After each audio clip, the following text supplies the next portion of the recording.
heard that keto could be a game changer for your PCOS symptoms? Well, sorry, not sorry, but I'm about to burst the keto bubble today because we're talking about 3 reasons I would never ever recommend keto for anyone, let alone women with PCOS. And I've got some solid reasons to back up why I hate keto with a passion. Let's get to it.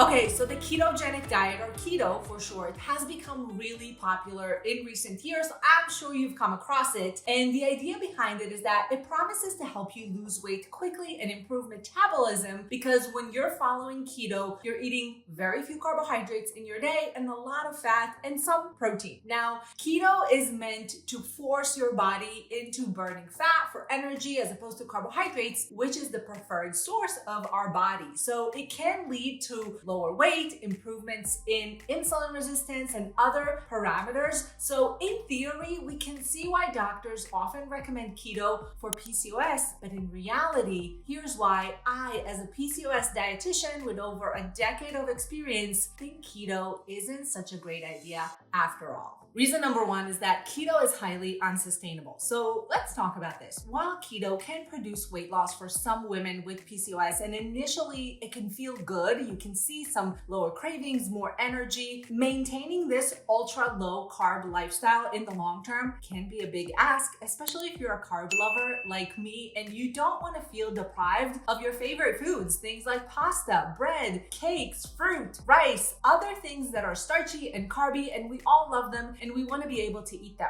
I cannot really imagine going about my day without eating these staples that I eat every single day, because I just know I'd be feeling hungry, I'd be feeling sluggish and irritable and deprived. And I've been there before and I just don't want to feel like that ever again. And you could probably relate. So cutting out entire food groups is just so restrictive and downright unsustainable in the long run. And let's be real, PCOS is a lifelong condition. So it's important to ask yourself, can you really see yourself not eating cake, bagels, fries, pumpkin pie at birthdays, vacations, holidays, and social gatherings? Like, how realistic is it going to be for you to keep up this way of eating in 3, 5, or 20 years from now? Because PCOS is going to be with you for the rest of your life. So wouldn't you rather follow a plan that you can stick with easily long term and also be super effective in managing your PCOS no matter where you are, no matter what you're doing? It is possible. So even though keto works for some people, there are definitely other ways to manage PCOS that are much more sustainable and easy to stick to, which is exactly what I teach you inside my program, Reset Your PCOS, by the way. So be sure to check it out in the description below. Now, on to reason number 2 why I don't love keto for PCOS, and that is that it can cause nutrient deficiencies and even disrupt your gut health. So this may come as a surprise to you because all we hear about are the great benefits of keto and how much it's helped people lose weight and how wonderful it is. But for me as a dietitian, I can really see the downsides of it and the risks with this diet, especially again for PCOS. There are specific things that you're going to want to pay attention to when you have PCOS, which makes keto not an appropriate, not a good solution for PCOS problems, because again, it doesn't address hormones and it can cause nutrition deficiencies that can further disrupt hormonal balance. The reason it happens is that because keto focuses on fats and proteins, you could be missing out on nutrients that are crucial for supporting your hormones and gut health. So things like fiber are top of the list, folate, B vitamins, potassium, as well as other vitamins and minerals that are essential for the proper functioning of hormones in your body. Also, when you're severely restricting carbohydrates, as people do with keto, it can raise the levels of cortisol, which is a stress hormones in your body, and cause thyroid issues and a lot of different inflammation related issues as a result. And as a result of all of this, the stress hormones, the lack of fiber, the lack of vitamins and minerals, following keto can further disrupt your hormones, worsen inflammation, which is one of the main root causes of PCOS, and things like acne, insomnia, IBS, skin issues, joint pain, fatigue, and weight gain can get a lot worse. Not to mention, some studies have shown that prolonged ketosis, which is a metabolic state that your body goes into when you're on keto, can lead to disruptions in ovulation, menstrual cycles, and even worsen symptoms like hair loss, which of course is adding insult to injury.